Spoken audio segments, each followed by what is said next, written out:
வணக்கம் தோழிகளே. எல்லாரும் எப்படி இருக்கீங்க? நிச்சயமா நம்ம சேனல்ல வர்ற வீடியோக்களை தொடர்ந்து பார்க்குற சகோதரிகள் எல்லாரும் ஒருவித மன தெளிவோடையும் மனசு லேசான மாதிரியும் இருப்பீங்கன்னு நான் முழுசா நம்புறேன். ஏன்னா இது வெறும் வீடியோ கிடையாது, உங்களுக்காகவே ஒலிக்கிற தோழியின் குரல். வாழ்க்கையில நாம ஒருத்தரை உயர்ந்த நம்பி நம்மளோட எல்லா சந்தோஷத்தையும் கனவுகளையும் அவங்க கிட்ட ஒப்படைச்சிருப்போம். ஆனா நாம எந்த நிமிஷமும் எதிர்பார்க்காத நேரத்துல நாம உயிர்னு நினைச்ச அதே கணவர் நமக்கு துரோகம் பண்ணிட்டார்னு தெரிய வரும்போது அந்த வலி இருக்கே, அத வார்த்தையால சொல்லவே முடியாது. நெஞ்சே வெடிச்சிடும் போல இருக்கும். எல்லாமே முடிஞ்சு போச்சு, இனிமே வாழறதுல என்ன அர்த்தம் இருக்கு, ஏன் எனக்கு மட்டும் இப்படி நடக்குது அப்படின்னு உங்க மனசு கதறும். நம்பிக்கை உடைஞ்சு அடையாளமே தொலைஞ்சு போன மாதிரி ஒரு இருட்டுக்குள்ள நீங்க நிக்கலாம். ஆனா தோழிகளே, ஒன்னு மட்டும் நல்லா தெரிஞ்சுக்கோங்க, இந்த துரோகம் உங்க வாழ்க்கையோட முடிவு கிடையாது. ஆனா தோழி, இதையே நினைச்சு நாம உடைஞ்சு போயிடக்கூடாது. இந்த இக்கட்டான சூழ்நிலையிலிருந்து ஒரு பெண் எப்படி தைரியமா பீனிக்ஸ் பறவை போல மீண்டு வரணும், தன்னை சுத்தி இருக்கிறவங்க முன்னாடி எப்படி தலை நிமிர்ந்து நிக்கணும்னு ஆச்சாரியா சாணக்கியர் அவரோட சாணக்கிய நீதியில சில கசப்பான ஆனா ரொம்ப பவர்ஃபுல்லான உண்மைகளை சொல்லியிருக்கார். அது மட்டும் இல்லாம புயல் அடிச்சாலும் அசையாம இருக்கிற ஆலமரம் போல உங்க மனசை எப்படி தெளிவா வச்சுக்கணும்னு அவர் சொன்ன சில வாழ்வியல் உண்மைகளையும் நாம இன்னைக்கு பார்க்க போறோம். இந்த தகவல்கள் உங்க மனச பாரத்தை குறைக்கிறது மட்டும் இல்லாம உங்கள ஒரு பலமான சிங்கப்பெண்ணா மாத்த போகுது. உங்க மதிப்பையும் மரியாதையையும் நீங்க எப்படி மீட்டெடுக்க போறீங்கன்னு விரிவா பார்க்க போறோம். முக்கியமா நீங்க இப்போ தனிமையில இருக்கிறதா மட்டும் நினைக்காதீங்க. நம்ம சேனல்ல இருக்கிற தோழியின் குரல் அப்படிங்கிற பிளேலிஸ்ட்ல இருக்கிற வீடியோக்களை நீங்க பாத்தீங்கன்னா ஏதோ ஒரு தெரியாத முகம் பேசுற மாதிரி இருக்காது. உங்க கூடவே பிறந்த ஒரு சொந்த சகோதரி உங்க கைய பிடிச்சுக்கிட்டு ஆறுதல் சொல்ற மாதிரி ஒரு உணர்வு உங்களுக்கு கிடைக்கும். அந்த வீடியோக்கள் உங்க மனசுக்குள்ள இருக்கிற பாரத்தை இறக்கி வச்சு ஒரு தெளிவையும் நிம்மதியையும் கண்டிப்பா கொடுக்கும். சரி தோழிகளே, சாணக்கியர் சொன்ன அந்த முதல் ரகசியத்தை ஒரு தோழி உங்ககிட்ட நேர்ல உட்காந்து பேசுற மாதிரி சொல்ல போறேன். முதல் ரகசியம்: உணர்ச்சிகளை கட்டுப்படுத்துங்கள். உங்களது மௌனம்தான் எதிரிக்கான முதல் பதிலடி. தோழி, துரோகம் அப்படிங்கிற விஷயம் நமக்கு தெரிய வரும்போது முதல்ல வர்றது கட்டுக்கடங்காத ஆத்திரம், அப்புறம் தாங்க முடியாத அழுகைதான். அந்த நிமிஷத்துல நாம என்ன பண்ணுவோம்? அவர்கிட்ட போய் சண்டை போடுவோம், ஏன் இப்படி பண்ணீங்கன்னு கத்துவோம், இல்லனா அழுது ஆர்ப்பாட்டம் பண்ணுவோம். ஆனா சாணக்கியர் இங்கதான் ஒரு கசப்பான உண்மைய சொல்றார். அவர் என்ன சொல்றார்னா, உங்க எதிரிக்கு நீங்க கொடுக்கக்கூடிய மிகப்பெரிய தண்டனை உங்க முகத்துல இருக்கிற அமைதிதான். நீங்க கத்தி சண்டை போடும்போது உங்களோட பலவீனம் என்னன்னு அவருக்கு தெரிஞ்சிடும். நீங்க உடைஞ்சு போய் அழும்போது உங்களை இன்னும் சுலபமா காயப்படுத்தலான்னு அவர் நினைப்பார். ஆனா நீங்க எதுவுமே நடக்காதது போல அமைதியா நிதானமா இருக்கும்போது அவருக்குள்ள ஒரு நடுக்கம் வரும். நம்ம பண்ண தப்பு இவளுக்கு தெரிஞ்சும் இவ இவ்வளோ நிதானமா இருக்காளே, அடுத்து என்ன பண்ண போறாளோ அப்படிங்கிற பயம் அவரை ஆட்டி படைக்கும். நிஜமாவே நாம என்ன பண்ணணும் தெரியுமா? மனசுக்குள்ள பாரம் இருந்தா ஒரு தனி அறைக்குள்ள போய் கதறி அழுதுடுங்க. அந்த பாரமெல்லாம் கண்ணீரா வெளியே வரட்டும். ஆனா துரோகம் பண்ண அந்த மனுஷன் முன்னாடி நிக்கும்போது ஒரு துளி கண்ணீர் கூட உங்க கண்ணுல இருந்து வரக்கூடாது. உங்க முகம் ஒரு கல்ல போல உறுதியா இருக்கணும். சாணக்கியர் ஏன் இத சொல்றார்னா, நீங்க நிதானமா இருக்கும்போதுதான் உங்களால புத்திசாலித்தனமா யோசிக்க முடியும்.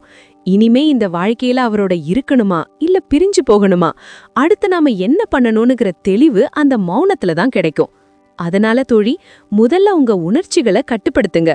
நீங்க எடுக்கிற அந்த அமைதிங்கிற முடிவுதான் நீங்க மீண்டு வர்றதுக்கான முதல் படிக்கட்டு. அந்த மௌனம் அவருக்கு பல கேள்விகளை தரும், உங்களுக்கு பல பதில்களை தரும். இரண்டாவது ரகசியம்: அளவுக்கு மீறிய கருணை ஆபத்தானது. பாம்பிற்கு பால் வார்த்தாலும் விஷம்தான் கிடைக்கும். சாணக்கியர் ரொம்ப தெளிவா ஒரு விஷயம் சொல்றார் தோழி. குணம் மாறாத மனுஷங்க கிட்ட நீங்க காட்டுற கருணை உங்களுக்கு நீங்களே வச்சுக்கிற சூனியம் மாதிரி. பொதுவா நம்ம ஊர்ல பெண்களுக்கு ஒரு குணம் உண்டு. கணவர் தப்பு பண்ணிட்டாருன்னு தெரிஞ்சாலும் அவர் பாவம் யாரோ பேச்ச கேட்டு இப்படி பண்ணிட்டாரு, குழந்தைங்களுக்காக நான் மன்னிச்சிடுவேன் அப்படின்னு நம்ம மனசை நாமளே தேத்திப்போம். ஆனா இங்கதான் நாம பெரிய தப்பு பண்றோம். சாணக்கியர் என்ன சொல்றார்னா, ஒரு பாம்பு தான் சட்டையதான் மாத்தும், ஆனா அதோட விஷத்தை மாத்திக்காது. அதே மாதிரிதான் ஒருத்தர் மனப்பூர்வமா தான் தப்ப உணராம நீங்க காட்டுற அதிகப்படியான அன்ப அவங்க உங்க பலவீனமா நினைச்சுப்பாங்க. என்ன வேணாலும் பண்ணாலும் இவ நம்மள மன்னிச்சிடுவா, இவளுக்கு நம்மள விட்டா வேற யார் இருக்கா அப்படிங்கிற ஒரு தைரியத்தை அந்த மனுஷனுக்கு நீங்களே கொடுத்த மாதிரி ஆகிடும். நாம என்ன செய்யணும் தோழி? நிச்சயமா மன்னிப்புங்கிறது ஒரு நல்ல குணம்தான். ஆனா அது தப்ப உணர்ந்தவங்களுக்கு தான் சேரணும். உங்களை ஏமாத்தி உங்க நம்பிக்கையை துண்டு துண்டா உடைச்ச ஒருத்தர்கிட்ட போயிட்டு பழையபடி அதே அன்பையும் அக்கறையையும் கொட்டாதீங்க. உங்க எல்லைகளை வகுத்துக்கோங்க. இதுக்கு மேல என்னால சகிச்சுக்க முடியாத அப்படிங்கறத உங்க செயல்ல காட்டுங்க. சுயமரியாதை முக்கியம். உங்க அன்பை மதிக்காத ஒருத்தர்கிட்ட அதை யாசகமா கேட்டாதீங்க. நீங்க இறங்கி போக போக அவர் இன்னும் ஏறி மிதிக்க தான் பாப்பாரு. அதனால தோழி, அவர் பாவோன்னு நினைக்கிறத விட்டுட்டு உங்க வாழ்க்கை பாவோன்னு யோசிங்க. உங்களை நீங்களே முதல்ல காதலிங்க. உங்க சுயமரியாதைய அடகு வச்சு கிடைக்கிற எந்த உறவும் உங்களுக்கு நிம்மதியே தராது. ஒரு முறை விழுந்தா அது பாடம், திரும்ப திரும்ப விழுந்தா அது தப்பு. தெளிவா இருங்க. 3வது ரகசியம், ரகசியங்களை பாதுகாக்க கற்றுக்கொள்ளுங்கள். ஊர் முழுக்க போய் புலம்பாதீங்க.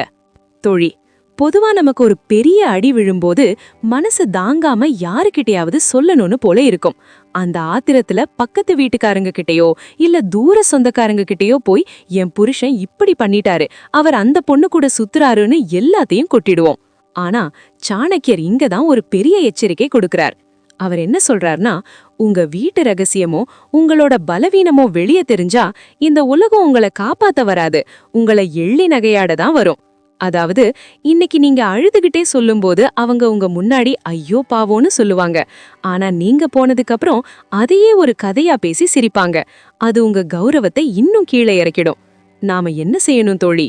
உங்க வாழ்க்கையில நடந்த இந்த துரோகங்கிறது ஒரு பெரிய காயம். அந்த காயத்தை எல்லார்கிட்டையும் காட்டிட்டு இருக்காதீங்க. யாரை தேர்ந்தெடுக்கணும்? உங்களுக்கு தீர்வு சொல்லக்கூடிய, உங்க மேலேயே உண்மையிலேயே அக்கறை இருக்கிற உங்க அம்மா, அப்பா, இல்லனா ரொம்ப நம்பிக்கையான ஒரே ஒரு தோழி, இவங்க கிட்ட மட்டும் பகிருங்க. மத்தவங்க முன்னாடி எப்படி இருக்கணும்? வெளி உலகத்துக்கு நீங்க எப்பவும் போல தைரியமாவும் நிமிர்ந்தும் இருங்க. நீங்க பலவீனமா இருக்கீங்கன்னு தெரிஞ்சா இந்த உலகம் உங்களை இன்னும் அதிகமா காயப்படுத்தும். ரகசியம் என்ன தெரியுமா? நீங்க மத்தவங்க கிட்ட போய் புலம்பாம உங்க வேலையிலையும் உங்க முன்னேற்றத்திலையும் கவனமா இருந்தீங்கன்னா உங்களை தப்பா பேச நினைச்சவங்க கூட என்ன இவ இவ்ளோ தைரியமா இருக்கா அப்படின்னு ஆச்சரியப்படுவாங்க. அதனால தோழி, உங்க கண்ணீரை தொடச்சுக்கோங்க. உங்க வீட்டு பிரச்சனை 4 செவுத்துக்குள்ளேயே இருக்கட்டும். உங்க பலத்தை மட்டும் வெளியே காட்டுங்க.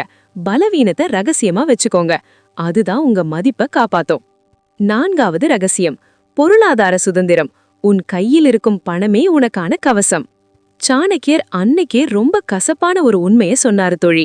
பணம் இல்லாதவனுக்கு கூட பிறந்த சகோதரனும் கிடையாது, கட்டிய மனைவியும் கிடையாது, கூடவே இருக்கிற நண்பனும் கிடையாது. இது கேட்க கஷ்டமா இருந்தாலும் இதுதான் உலக நீதி. ஏன் ஒரு பெண் கணவர் துரோகம் பண்ணிட்டாருன்னு தெரிஞ்சும் ஐயோ இவரை விட்டா நான் எங்க போவேன், என் குழந்தைங்களுக்கு யாரு சாப்பாடு போடுவா, என் வாழ்க்கை என்ன ஆகும் அப்படின்னு பயந்து போய் அதே நரகத்துல கிடக்குறாங்க? அதுக்கு முக்கியமான காரணம் பொருளாதார தேவை. நாம ஒருத்தரை சார்ந்து இருக்கும்போதுதான் அவங்க பண்ற துரோகத்தை சகிச்சுக்க வேண்டிய கட்டாயம் நமக்கு வருது. நாம என்ன செய்யணும் தோழி? உன் காலில் நில். இதுவரைக்கும் நீங்க வீட்ல மட்டும் இருந்திருக்கலாம், இல்ல வருமானத்துக்கு மத்தவங்களை எதிர்பார்த்து இருக்கலாம். ஆனா இனிமே அப்படி இருக்காதீங்க.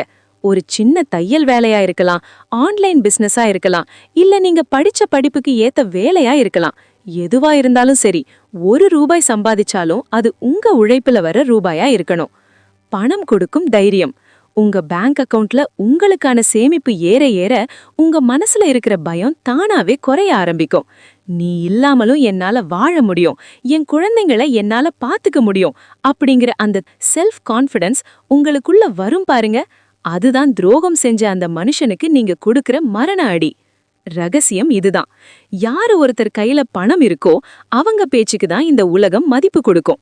நீங்க பொருளாதார ரீதியா பலமா இருந்தீங்கன்னா உங்களை ஏமாத்துறதுக்கு முன்னாடி அவங்க 1000 தடவை யோசிப்பாங்க. ஏன்னா நீங்க அவங்கள சார்ந்து இல்லங்கிறது அவங்களுக்கு தெரியும்.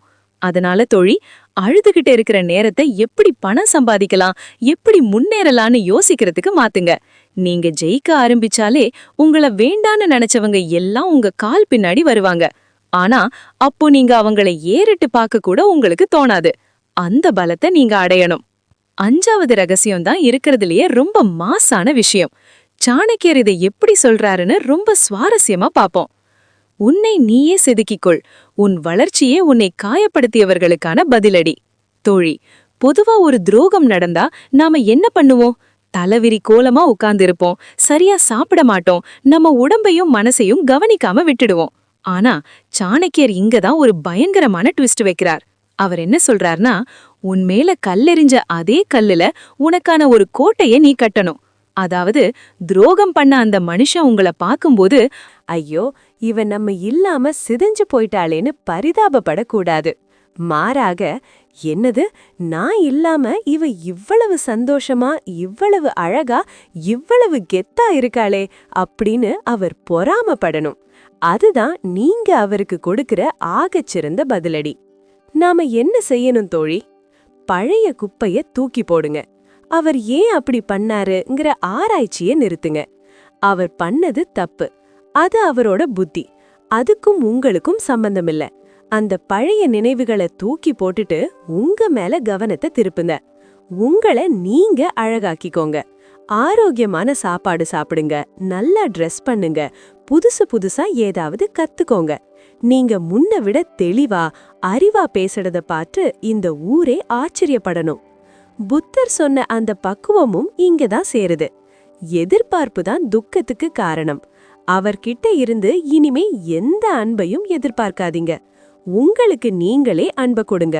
உங்களை நீங்களே காதலிக்க ஆரம்பிச்சா மத்தவங்க காதலுக்காக நீங்க ஏங்க வேண்டிய அவசியமே இருக்காது. இதுல இருக்கிற சுவாரஸ்யமான உண்மை என்ன தெரியுமா?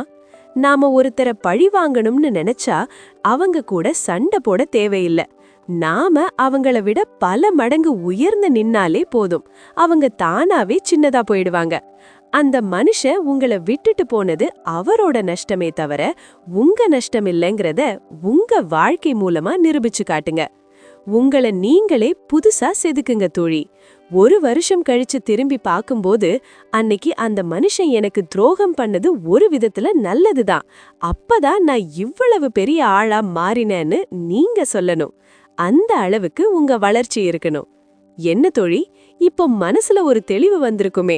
சாணக்கியரோட இந்த 5 தந்திரங்களும் புத்தர் காட்டிய அந்த பாதையும் உங்க மனசுக்குள்ள ஒரு புது தெம்பையும் நம்பிக்கையும் கொடுத்திருக்கும்னு நான் முழுசா நம்புறேன். என்ன தோழிகளே, சாணக்கியர் சொன்ன இந்த 5 ரகசியங்களும் புத்தர் காட்டிய அந்த பாதையும் உங்க மனசுக்குள்ள ஒரு புது தெம்பையும் நம்பிக்கையையும் கொடுத்திருக்கோன்னு நான் முழுசா நம்புறேன். இன்னைக்கே உங்க மனசுக்குள்ள இருக்கிற அந்த பழைய கசப்பான நினைவுகளை எல்லாம் தூக்கி போட்டுட்டு ஒரு புது மனுஷியா மகிழ்ச்சியா வாழ நீங்க தயாரா இருக்கீங்களா? அப்படி நீங்க தயாராக இருந்தா ஐ ஆம் ஹாப்பி அப்படின்னு மறக்காம கமெண்ட் பண்ணுங்க. உங்க ஒவ்வொருத்தரோட கமெண்ட்டையும் நான் ஆவலா பார்த்துட்டு இருப்பேன். ஏன்னா உங்க மனசு லேசாகிறதுல தான் ஒரு தோழியா எனக்கும் பெரிய சந்தோஷம் இருக்கு. வாழ்க்கைங்கிறது ஒரு பூந்தோட்டம் மாதிரி. அதுல சில முட்கள் இருக்கத்தான் செய்யும். அந்த முட்கள் நம்ம குத்திருச்சுங்கிறதுக்காக நாம தோட்டத்தை விட்டு வெளியேற வேண்டிய அவசியம் இல்லை. அந்த முட்களை எப்படி அப்புறப்படுத்துறதுன்னு கத்துக்கிட்டாலே போதும், வாழ்க்கை ரொம்ப அழகா மாறிடும். இந்த வீடியோ உங்களுக்கு பிடிச்சிருந்ததுன்னா மறக்காம ஒரு லைக் போடுங்க. ஏன்னா உங்க ஒவ்வொரு லைக்கும் என்ன போன்ற ஒரு தோழிக்கு கிடைக்கிற மிகப்பெரிய அங்கீகாரம். அது மட்டும் இல்லாம இந்த விஷயங்கள் உங்க மனசுல எந்த மாதிரியான தாக்கத்தை ஏற்படுத்துச்சுன்னு கீழே இருக்கிற கமெண்ட் பாக்ஸ்ல என் கூட பகிர்ந்துக்கோங்க. உங்க மனசுக்குள்ள இருக்கிற பாரத்தை அங்க கொட்டுங்க. நான் ஒவ்வொரு கமெண்ட்டையும் படிச்சு உங்களுக்கு பதில் சொல்லுவேன். ஏன்னா இது வெறும் சேனல் இல்ல, இது நம்மளோட உணர்வுகளை பகிர்ந்துக்கிற ஒரு இடம். இதே மாதிரி உங்க வாழ்க்கைக்கு தேவையான தைரியத்தையும் தெளிவையும் கொடுக்கக்கூடிய இன்னும் நிறைய வீடியோக்கள் நம்ம சேனல்ல காத்துக்கிட்டு இருக்கு. குறிப்பா நம்ம தோழியின் குரல் பிளேலிஸ்ட செக் பண்ணி பாருங்க. அதுல இருக்கிற ஒவ்வொரு வீடியோவும் உங்க கையை பிடிச்சு வழி நடத்துற ஒரு சகோதரியா இருக்கும். இன்னும் நீங்க நம்ம குடும்பத்துல இணையலைன்னா இப்பவே அந்த சப்ஸ்கிரைப் பட்டனை அழுத்தி இணைஞ்சுக்கோங்க. கூடவே அந்த பெல் ஐகானையும் தட்டி வச்சுக்கோங்க. அப்பதான் நான் போடுற ஒவ்வொரு வீடியோவும் உடனே உங்களை தேடி வரும். கலங்காதீங்க தோழி, நாம சேர்ந்து இந்த சூழலை ஜெயிப்போம். அடுத்த ஒரு சுவாரஸ்யமான தகவலோட உங்களை வந்து சந்திக்கிறேன். அன்புடன் உங்களுடைய தோழி.